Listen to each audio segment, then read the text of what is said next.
So the stills, movie, and S&Q dial is a simple switch that you can use on the Sony A7 IV.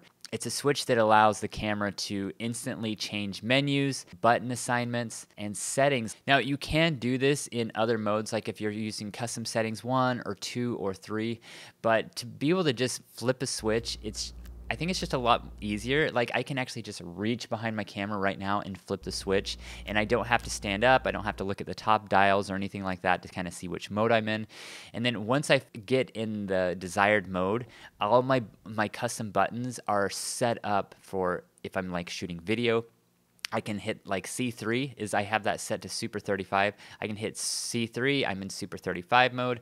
I can hit my AF button and I can zoom in. And then I can flip the switch and then I'm in stills mode.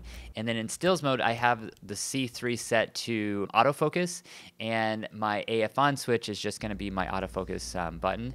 And it just makes it just way more easier rather than switching to like a custom number setting, which I use the custom number setting like for astrophotography because I can just switch it to 3 and I have all my astrophotography settings in place. But it's just really nice to be able to switch between photos, video, and S&Q. And S&Q is just like shooting at 60 frames per second or 120 frames per second. All right, so what are the pros and cons for the switch? So the pros is just gonna be it's a lot faster than like using a custom setting because I can like easily reach around for it. It's just a lot simpler to get in the mode that you want to be in. Another pro is like you can use all the custom buttons. You can actually go in the video mode and set up each individual custom button and assign it to the video mode, and then you can do the same thing for S&Q and then also for stills. So if you just want to do photography, you can set up all your custom buttons for photography. If you want to make one of your buttons zoom in for video, you can just assign that to a custom button and have that so it doesn't also do that when you're shooting in stills mode. Another reason I like this mode is I just think it's a lot better than the custom number modes. I think it's just faster and easier to use. And when I'm using the custom number buttons, I'm always like stuck in this black screen where it shows all my settings and it's not showing me the actual video. It's just a little bit slower using the custom numbers, and so that's why I prefer this dial. Now the cons for this is that you might be shooting in the wrong mode. So say you want to do photography but you're in video mode, and it may just be annoying that you're in the wrong mode starting out.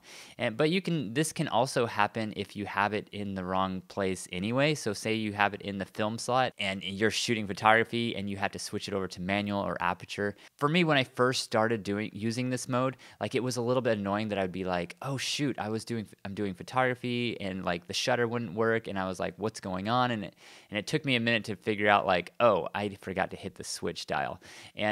But after I've been using this for a long time, like it's just automatic. Like I automatically realize that I'm in the wrong mode. And so it's not that big of a deal for me. And if I am just shooting photography like all the time, I'm not even going to that dial, so it's not a big issue. But initially, like if I'm shooting in video mode and I switch to photography mode, sometimes I run into that as an issue, but I can easily switch it really quick. And at first it was annoying. After using this for like 6 months, like it's automatic. Like it's just really easy to kind of switch between the dials, and it's not a big issue for me at all. Because I know a lot of people were complaining about that and just saying like, this is so annoying, it's messing up my workflow. But after you use it for a while, it's not that annoying, and I think it's pretty easy to use. And that's the other con with this. I think it just takes a little while to get used to it. You just have to get used to being in video mode and going to photo mode by using this button. But I don't think it's that big of a difference than just, if you were in the manual mode for shooting photography and then switching to film mode, like you run into that same issue if you're in those modes. But I know some people are just so used to using those previous functions, and switching to this can just be a little bit of a learning curve and a little bit annoying at first. But this is one of my favorite features of the Sony A7 IV because it's so easy and intuitive to use.